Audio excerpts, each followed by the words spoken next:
Fala, meus queridos, beleza? Vamos aqui no nosso segundo módulo, ó. Quando o príncipe regente português Dom João chegou de malas e bagagens para residir no Brasil, houve um grande alvoroço na cidade do Rio. Afinal, era a própria encarnação do rei que aqui desembarcava. Dom João não precisou, porém, caminhar muito para alojar-se. Logo em frente ao cais estava localizado o palácio dos vice-reis. O significado da chegada de Dom João ao Rio pode ser resumido como... Ó, se liga logo da pergunta aqui, ó. Pode ser resumido como, provavelmente é porque tem uma opção correta e vai ter outra que é mais completa, tá? A decorrência da loucura da rainha Dona Maria I, que não conseguia se impor no contexto político europeu. Sim, ela não consegue se impor no contexto político europeu devido à sua insanidade, provavelmente gerada pelo trauma abrupto de perder o marido e o filho, tá? Doentes de varíola, naquela transição do período quase napoleônico, e todos esses fatores interferiram para que ela perdesse o poder na Europa. Mas isso não é o fator principal da chegada de Dom João, porque isso não justificaria ele vir para cá, isso justificaria ele assumir lá, beleza? Fruto das derrotas militares sofridas pelos portugueses ante o exército britânico e de Napoleão. É bom lembrar que ele veio para não enfrentar nem a Inglaterra, nem a França. E o item B fala sobre essa derrota, mas ele fugiu do combate. Ele é a fuga da família real. Ele foge numa reunião chamada Convenção Secreta, né? Que ele faz um acordo com o governo britânico, para vir para cá. Fazendo aí um linkzinho com um ministro britânico, o Lord Strangford, que é um personagem muito importante para se conectar com Dom João e trazer a família real para cá. Acontece uma inversão da relação entre metrópole e colônia, já que a sede política do império passa do centro para a periferia. Opa! Olha o item C, perfect. Inverteu metrópole e colônia. Como assim, professor? A metrópole, que era Portugal, se transfere para o Brasil e o Brasil vai ser transformado em reino. Então a colônia vai virar a sede da metrópole. Inverte o papel. O Brasil, o Rio de Janeiro, é a única cidade do mundo que tem um rei europeu coroado, fora da Europa. E é a única cidade que foi capital de sua colônia e de sua metrópole. Alteração da relação política entre monarcas e vice-reis, pois eles passaram a controlar o mando a partir da colônia. Não alterou, não, porque o vice-rei continua subordinado ao monarca, e agora mais subordinado ainda, porque ele está aqui olhando o que é que você está fazendo. Imposição do comércio britânico, que precisava do deslocamento do eixo político para conseguir isenções alfandegárias. Houve um benefício ao comércio britânico, não foi a imposição do comércio britânico. Ok? O erro é a imposição do comércio britânico. Houve um benefício ao comércio britânico. Então, na nossa primeira do módulo 2, C de cuscuz. E é bom, né não, Paulão? Cuscuzinho com ovo, com manteiga. Tchau. Mas aqui para a segunda. Eu misturei no módulo, tá? Questão de filosofia, sociologia e história do Brasil, beleza? Segundo Braverman, o mais antigo princípio inovador do modo capitalista de produção foi a divisão manufatureira do trabalho, né? É uma das características principais do modo de produção industrial e das sociologias das relações de produção. A divisão do trabalho. O quanto isso é notório no processo industrial, principalmente na segunda fase, quando você coloca um funcionário especificamente parado, trabalhando só em uma atividade, que a gente chama isso de idiotização. Porque a pessoa só se repete. De onde vem a palavra idiota? Aquele que se repete. A divisão do trabalho na indústria capitalista não é de modo algum idêntica ao fenômeno da distribuição de tarefas, ofícios ou especialidades da produção. Acerca dos modos de produção e de suas relações humanas de trabalho, é possível corretamente afirmar que a formação de associações de ofícios criaram o trabalho assalariado e a padronização de processos industriais. Não foi, o processo industrial ele não vai ser padronizado com as associações de ofício. Ele vai ser padronizado quando a Revolução Industrial tem uma tecnologia que supera a capacidade humana de produção. Vai ter a maquinofatura. E aqui, nessas associações de ofício, ainda não é maquinofatura. Está falso A. Realização de atividades produtivas sob forma de unidades de família e mestres, que aumentou a produtividade do trabalho e a independência individual. Não aumenta a produtividade do trabalho, trabalhar em família necessariamente. Não é isso que é. O que aumenta a produtividade é a relação de tempo versus objeto produzido. Em quanta hora de trabalho eu produzo quantas unidades? Isso só foi possível ser produtivo muito rápido com a acentuada divisão do trabalho e a tecnologia de produção maquinofatura, ok? O exercício de atividades produtivas por meio da divisão do trabalho por idade e gênero, que levava à exclusão das mulheres do mercado de trabalho. Não mesmo. Eu vou separar por idade e gênero, se eu vou separar por gênero, amores. Como é que as mulheres não vão participar? Qual outro gênero que vai ter? O item C, inclusive, se contradiz. O controle do ritmo e da distribuição de produção pelo trabalhador, que resulta em mais riqueza para essa parcela da sociedade. Não, vai acontecer um fenômeno que a gente chama de mais valia. O que seria mais valia? Você produz X e ganha um valor para essa produção de mercadoria. Porém, como se produz muito, o valor que você gera de riqueza ao longo do dia de trabalho nunca equivale ao valor que é pago pelo seu trabalho. Sempre vai ter uma diferença de capital financeiro, matemático, entre o que você produz e o que você recebe. Essa diferença é parte do lucro do processo de quem controla os meios de produção. A mais-valia. Falsa D. A subdivisão do trabalho de cada especialidade produtiva em operações limitadas, que conduz ao aumento de produtividade e alienação. Perfeito. Que alienação é essa, professor? A alienação de que o trabalho vai te libertar, de que o trabalho vai te dar independência financeira, porque quando você trabalha, você está preso a essas relações de produção. Correta, o item E, na segunda questão. De boas? Vamos aqui para a terceira. Textozinho, ó, da carta de Pero Vaz de Caminha, uma carta bem longa, tá? Interessantíssimo esse documento, considerado a certidão de nascimento do Brasil, né? Esta terra, Senhor, nela não podemos saber que haja ouro, nem prata, nem coisa alguma de metal ou de ferro, nem luz vimos. O melhor fruto que dela se pode tirar, me parece, será salvar essa gente. E esta deve ser a principal semente que Vossa Alteza em ela deve lançar. Pois o desejo que tinha de tudo vos dizer, me fez, por assim, pelo miúdo. Beijo as mãos de Vossa Alteza, deste porto seguro, da Vossa Ilha de Vera Cruz, hoje, sexta-feira, 1º de maio de 1500. Os trechos da carta do escrivão Pero Vaz de Caminha apresentam elementos que nos indicam alguns objetivos das grandes navegações, tá? Eles estavam procurando minérios ou riquezas, tá? Especiarias, mas ele vê que a melhor coisa que ele pode fazer é salvar essa gente. Então ele começa a falar sobre a principal intenção agora passar a ser o processo do cristianismo, tá bom? Acabar com a circulação de mercadorias baseadas no bulionismo, em decorrência da escassez de metais preciosos na Europa Ocidental. Eles estão buscando os metais preciosos e o bulionismo é a crença de que a prata é a principal fonte de riqueza que nós podemos ter. Falsa A. A conquista de terras para a obtenção de riquezas através da renda sobre a terra defendida pelos teóricos fisiocratas da época. Os fisiocratas são filósofos econômicos, economistas liberais. Eles querem a não intervenção do Estado. Nas grandes navegações estamos sob o controle do absolutismo e do mercantilismo, que é o controle absoluto do Estado.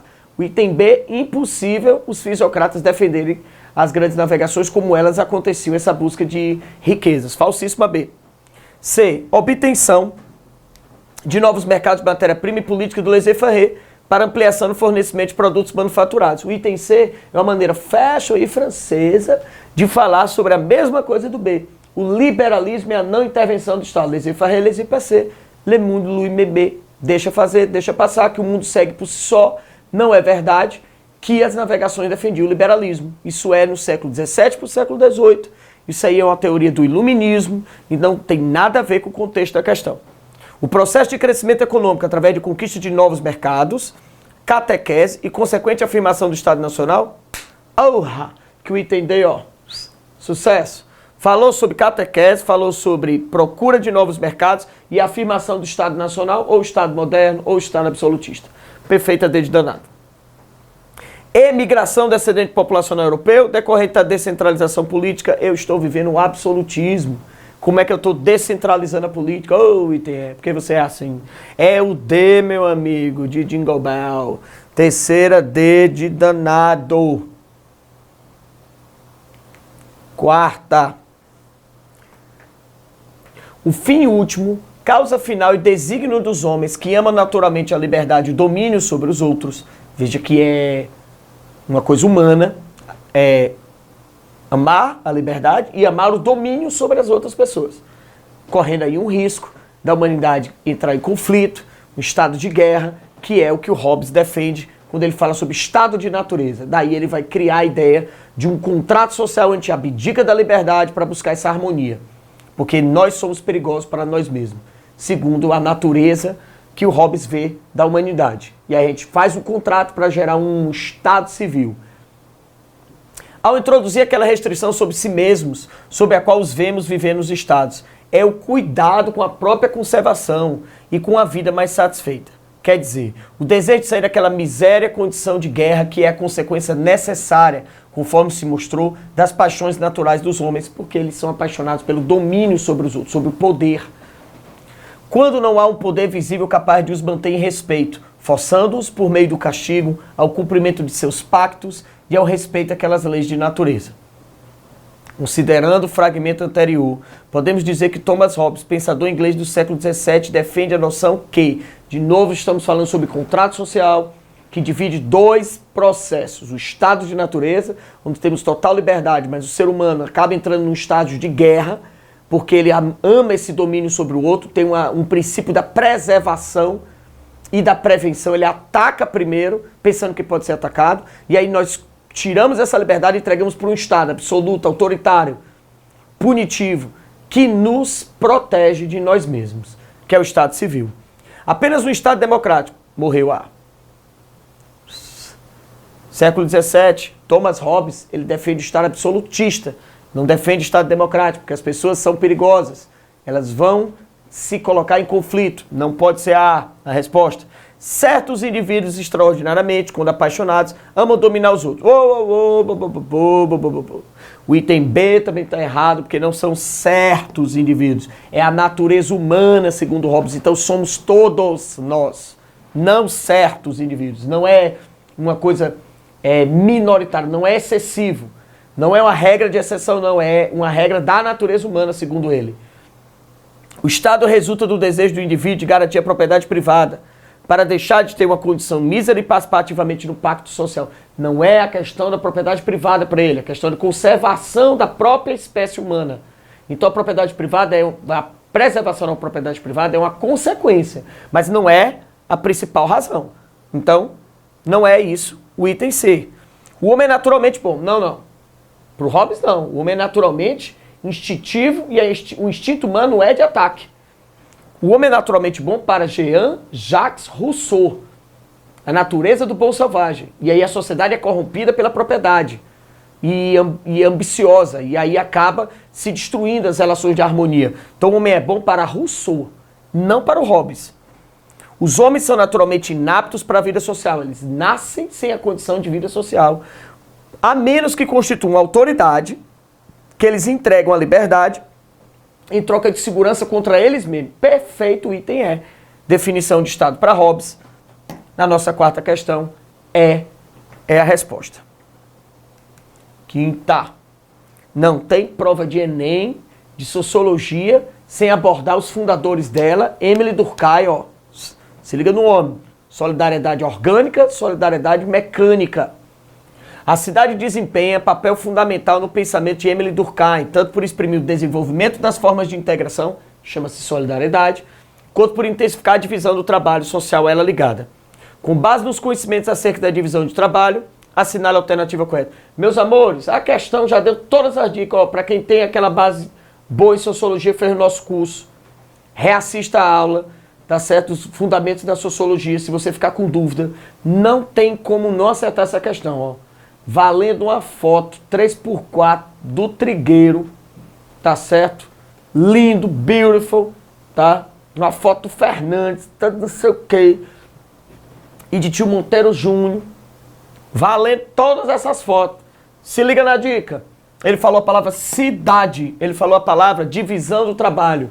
Isso acontece na solidariedade mecânica ou orgânica? É na solidariedade orgânica. Quando eu tenho divisão do trabalho, desenvolvimento de sociedades que tem uma série de funções específicas, e isso acontece em centros urbanos, onde nascem as cidades, onde nasce a função política. O item já disse tudo que você precisa saber para marcar a resposta o quê? Solidariedade orgânica. Você só vai marcar agora, ó. Esquema Neymar. Só cair mesmo na questão. A crescente divisão do trabalho com o intercâmbio livre de funções no espaço urbano torna obsoleta a presença de instituições. Quanto mais divisão do trabalho, mais instituições aparecem. Não se torna obsoleto, se torna necessário. A palavra é necessário. Sociologia, a palavra é necessário. Então, item A, falso. A solidariedade orgânica, é compatível com a sociedade de classe, pois a vida social necessita de trabalhos diferenciados. O item B, sucesso, hein? Item B, sucesso. Falou solidariedade orgânica, é compatível com a sociedade de classes, a vida social necessita, palavra necessidade, de trabalhos diferenciados, massa. C, ao criar seres indiferenciados socialmente, eles são diferenciados. Já morreu, já está errado. Já está errada a questão. Os homens massa, as cidades recriam solidariedade mecânica em detrimento da orgânica. Professor, mas na solidariedade mecânica, os homens não têm divisão do trabalho. Mas aí na solidariedade mecânica, meu amor, não tem cidade. Então o item C está errado de qualquer forma. C está errado. O efeito principal da divisão do trabalho é o aumento da desintegração social em razão de trabalhos parcelares independentes. Eles são dependentes, não é a solidariedade orgânica. Todo mundo faz parte do mesmo organismo, pensa igual ao organismo vivo mesmo. O seu pulmão, ele está ligado às funções do coração, está ligado às funções do seu cérebro, um interfere no outro. Não é independente, não. O equilíbrio e a coesão social, produzido pela crescente divisão do trabalho, decorre das vontades e consciência individual. Não é vontade. Nós somos coagidos pelo sistema do qual fazemos parte. Durkheim e Augusto Comte, fundadores da sociologia, não aceita a ideia que nós fazemos as coisas por vontade. Nós somos coagidos. Coação. Não é uma escolha nossa. Nós somos coagidos. Ele chama até de fato social. Então, resposta única possível para essa quinta questão, B de bombom. Ok? Sexta. O homem político poderia ser ele mesmo, autenticamente. Ele prefere parecer autêntico. Ainda que ele seja preciso simular ou dissimular, compõe um personagem que atrai a atenção e impressione a imaginação, interpretando um papel que por vezes é um papel composto, de modo que recorre a vocabulários escolhidos no teatro. Às vezes atua como vedete, às vezes como tenores, sempre em representação política, o estado espetáculo. Com base no texto e nos conhecimentos sobre os temas de indústria cultural e política, indústria cultural e indústria, produtividade em larga escala, cultura de produtividade em larga escala. São os impactos que a indústria de produção das ideias provoca na reação das pessoas, nos tornando mais ou menos alienados. Muito mais, porque a invasão de informação não permite você fazer uma análise sobre o que está acontecendo. É uma enxurrada, uma pancada de informações. São muitas mídias jogando a mesma coisa contra você. E você sozinho para ter que analisar todos esses processos de informação. Na atualidade, a arte de simulado político está cada vez menos evidente. Com base nela, o eleitor escolhe seu candidato. Como é que é menos evidente? Se é uma indústria cultural. Ela vem de todas as formas. E você não consegue entender o que está acontecendo. E tem um prazo muito curto para fazer essa análise. Falsa A. Através da imagem construída pelo candidato, se pode distinguir claramente sua ideologia. Esse é o grande problema. A gente nem sabe qual é a ideologia dele, claramente. Ele usa frases prontas. E elas são suficientes para dar ideia do que ele quer. Mas a gente não tem real noção do que ele vai fazer. Na era das comunicações, o indivíduo se torna cada vez mais informado. Portanto, por aí estava certo. Imune à propaganda. Imune. Ao contrário, quanto mais tu assiste, mais tu é impactado pela propaganda. Mais ela entra dentro do teu subconsciente. Então tá falsa C. No Brasil, a indústria cultural torna manifestações como teatro, literatura, música popular e artes plásticas livre de qualquer traço de mediocridade por ter conotação ideológica. Primeiro que você não pode tornar uma cultura medíocre. Ok? Ela pode ser uma cultura mercadológica, alienante, medíocre não. 2. As manifestações culturais, elas não estão livres de conotação ideológica. Não mesmo. Até aquilo que você acha que não tem conotação ideológica, como uma música de um funk, na verdade ela tem uma conotação ideológica de venda, de consumo, de mercado. Eu quero que você escute a música, vá pro show, aprenda aquele passo, tá? Então tem sim, o item D tá falso. Sobra para eliminação e foi matando, ó. A indústria cultural repousa sobre a produção de desejos, imagens, valores e expectativas. Por isso somos cada vez mais suscetíveis à propaganda política, sim, e a todos os universos que envolvem as propagandas como tudo. Política ou jornalística, de consumo, de desejos de viagens, comida, tudo isso está envolto sobre essa expectativa que é gerada pra gente. Item E de expectativa, deu certinho? Beleza? Segundo Adorno e Horkheim, a indústria cultural pode se ufanar de ter levado a cabo com energia e ter erigido em princípio a transferência muitas vezes desejada da arte para a esfera do consumo, de ter despido a diversão de suas ingenuidades inoportunas e de ter aperfeiçoado o feitio das mercadorias. Com base nessa passagem, no conhecimento sobre a indústria cultural, vamos lá. A indústria cultural, ela excita nossos desejos com nomes e imagens cheios de brilho, para que possamos, por contraste, criticar nosso cinzento cotidiano. A gente não consegue fazer essa análise crítica, nem percebemos a letra das músicas que nos são colocadas, nem suas sequências, a batida é praticamente a mesma, tá? Uma repetição onde a intencionalidade é apenas a produção da música e não uma análise sobre ela mesma. A fusão entre cultura e entretenimento, a forma de valorizar a cultura e espiritualizar espontaneamente a diversão, não é espontâneo. Eu já sei que você pode rir daquilo. Eu já sei que você pode se divertir daquilo. Então eu produzo aquilo em escala industrial. Eu não tenho uma surpresa, como ele diz no texto, não é mais ingênuo, é proposital. A diversão permite ao indivíduo um momento de ruptura com as condições de trabalho sob o capitalismo tardio. Como é que ele vai romper com o capitalismo se eu estou vendendo para você? Se eu estou te vendendo. Tu está alimentando o processo. Não tem como romper. Os consumidores têm suas necessidades produzidas, dirigidas e disciplinadas. A palavra disciplina é importantíssima para a prova de filosofia e sociologia, tá? Procura sempre os itens que falam a palavra disciplina. Mais firmemente, quanto mais se consolida a indústria cultural, quanto mais eu tiver uma indústria de propaganda, é mais fácil eu te disciplinar para comprar. Tu acorda no horário que eu digo para assistir uma coisa que eu tô te vendendo. Quem aqui não separa um horário específico para assistir uma programação? Por exemplo, a esportiva, né? Ah, professor, mas vai acontecer naquele horário. Mas eu te induzo a estar ali. Porque tu podia assistir depois. Mas eu te tiro o prazer se não for na hora, se não for o ao vivo. O ao vivo vem demais. Então tu fica acordado. Tu vai estar ali para comprar, para consumir aquela ideia. A indústria cultural procura evitar que a arte séria seja absorvida pela arte leve. Ao contrário, a arte leve, ela vai destruir essa arte mais crítica. Você vai pro filme já sabendo, inclusive, qual é o final.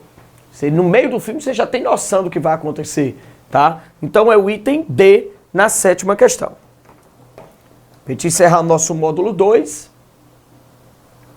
A ditadura brasileira, assim como qualquer outra, não está desvinculada da sociedade. Isso é importantíssimo. É a ideia central do texto. A ideia central do texto ela vai até a primeira pausa.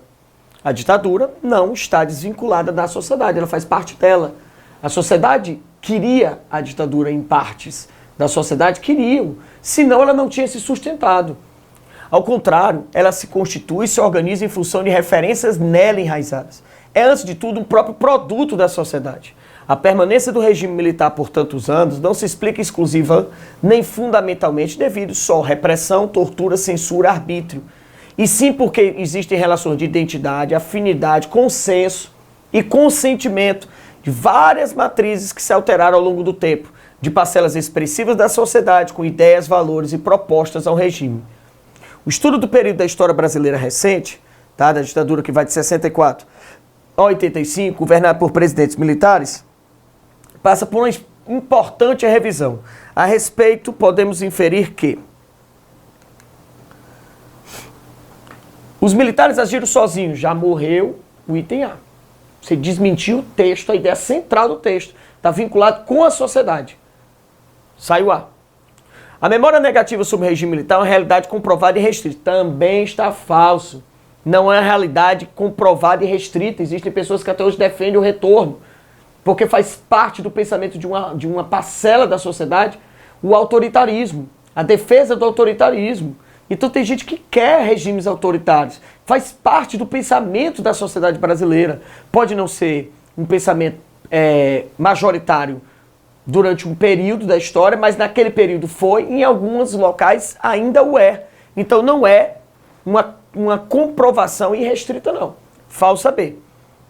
Os importantes setores sociais organizados respaldaram o golpe de 31 de março, contudo se ausentaram de qualquer sustentação política aos governos que se instalaram. Falso. Se não houvesse uma sustentação política de vários deputados, senadores, prefeitos, governadores, imprensa, empresários, da própria sociedade, instituições importantíssimas, como a OAB, como a Conferência Nacional dos Bispos do Brasil, se não houvessem as manutenções de estruturas de apoio, ela não tinha se sustentado. É o que diz no texto. A chamada resistência ao golpe foi numericamente insignificante no âmbito das principais forças políticas do país.